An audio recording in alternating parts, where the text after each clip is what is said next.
Hello, Falcon family. I'm Communications Coordinator Carter Watkins. Over the summer, there was a great deal of anticipation in returning to both traditional and virtual school environments. Florence City Schools made the decision to place our 7th through 12th grade students in remote learning with Silver and Blue days and keep pre-K through 6 on more of a traditional schedule.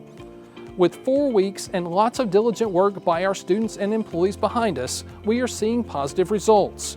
But this is no time to rest for any of us. There is still a lot of the school year left. FCS Superintendent Dr. Jimmy Shaw joins us for a conversation in this installment of Focus on the Falcons. Dr. Shaw, thank you for joining us for Focus on the Falcons. Looking back to May, June, July, even August, there were a lot of school administrators and school leaders who had a lot of sleepless nights when it came to our back to school plan.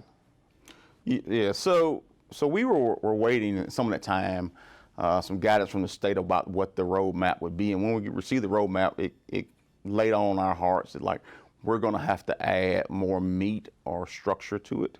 And so that's what those months were. Those months were about taking the plan or structure that we had from the State Department, matching it to what we thought would best fit our school system. And in the background of all this, you have changing directions and changing advice from ADPH. And so it was plan, adjust, reevaluate, plan, adjust. So yeah, it was a lot of sleepless nights. I think what I'd love for the public to know is that how much time that the principals, assistant principals, their administration really put into pulling different teachers in and having conversations about what was going to work best at their schools and trying to put those plans together. Now, after numerous meetings with the Alabama Department of Public Health and the Alabama State Department of Education, we decided to tweak what the school day looks like for K-6 and move into a staggered remote learning days for 7-12. Talk about that.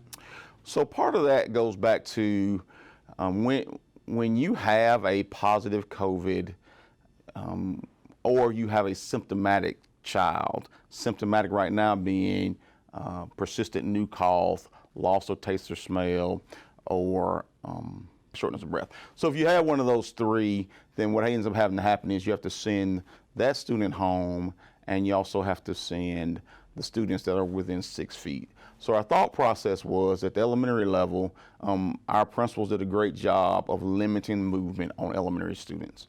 And so what you had is you had your K-6 students for the most part in classrooms, and the teachers rotated, but the students did not. So that meant if you had a student that had one of those 3 major symptoms, at that time you would have to send that student home and just those other students around them.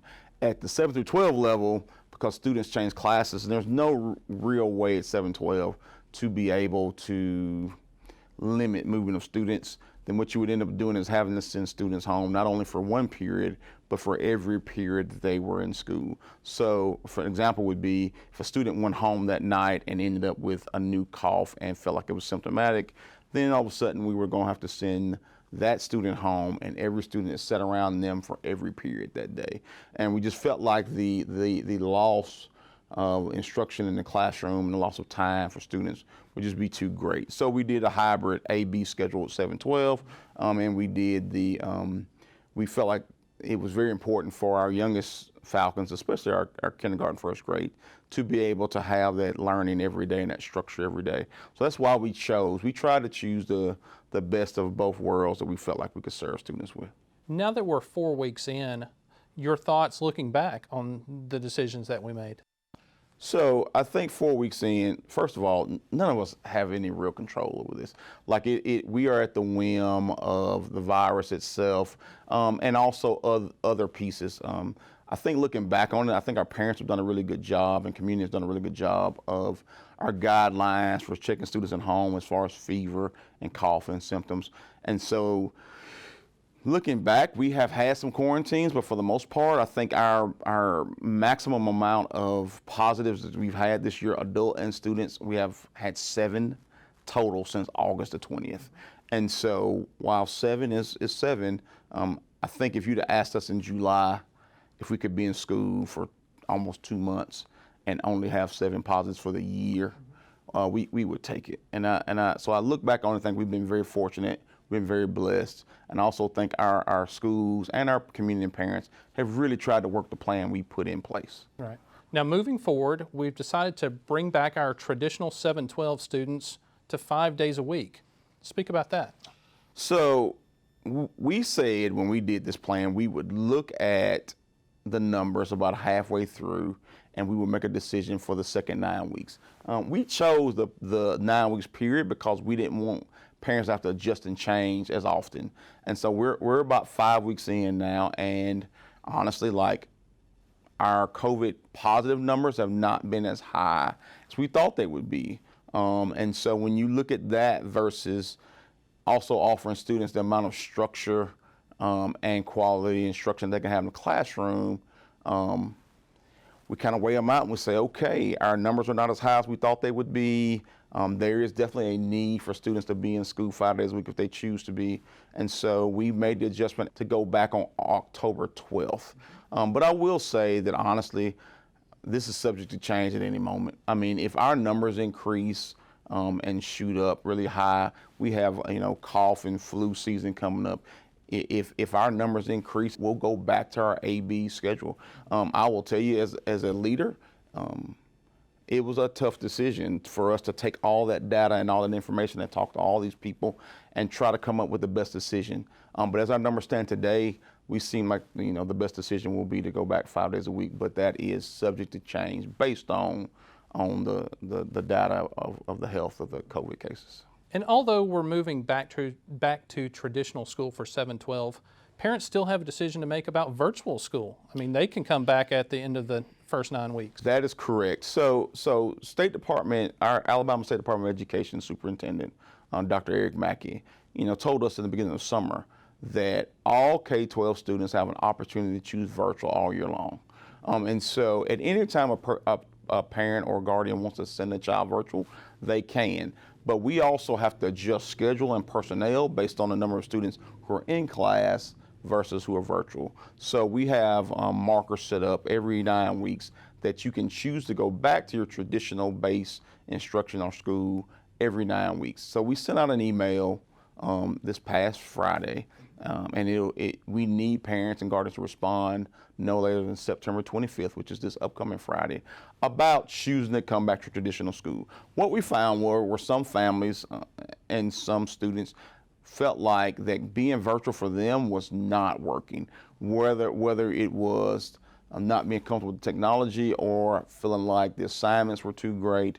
Whatever the reason, they felt like we need to be back in school. So we've sent the email out to give them the opportunity to be able to come back.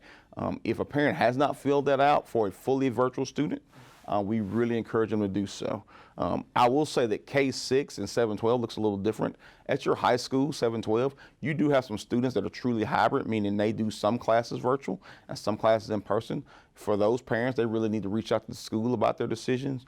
But this really is about families who have chosen full virtual. If you've chosen full virtual K-12 and you want to come back to traditional school, please fill this email out and get it back to the schools. With the plans that we're putting in place right now, we also think it's important, and you kind of alluded to this, these plans could change with very little notice. They could. For as fortunate as we have been these first 2 months of school, we know weather's changing, we know that patterns change, and it's kind of like trying to grab a tiger by the tail. If the tiger decides to break right and we have an influx of positive COVIDs, then we're going to have to make a health decision as best, which would be possibly an A-B day. If they're really bad, it may be possibly full virtual. At this point, we don't know, but we are trying to, as best we can, look at the data in front of us and make the decisions that we think are best. In early August, at our Institute Day, you kind of gave this school year a theme, chop wood, carry water. Speak to that and kind of what that means for us as we move forward and what we face. So this is probably my most challenging year in education, whether classroom or administration. And I think for many of our people, it is. We have education professionals who are afraid for their health, just like I'm sure You have people in other professions, frontline workers, whether they're nurses or paramedics or even the bag boy at Publix. I mean, there is some fear in COVID times for employees as well as parents and students. But we felt like our theme for this year should be, as best we can, let's do the basic essential things. A victory for us this year is being able to have school. There was a point in time in March, April, May that we didn't know if we'd really be able to have school. So for us to be able to even walk through the doors and have school is a victory. And so our theme this year is chop wood, carry water. As best we can, let's get the basics done. Let's take care of each other. Let's take care of our students. Let's build relationships, and as best we can, let's educate our students. But this is a year about the spirit of us as community members, the spirit of us as educators, just being able to walk through the doors every day and tell parents and tell community members, we have a place for your children and we're going to try to take care of them. So, as best we can, we're going to chop wood and we're going to carry water. We want to thank you for joining us for this installment of Focus on the Falcons. It is our goal to keep our community informed about what is going on in Florence City Schools. Until next time, go Falcons!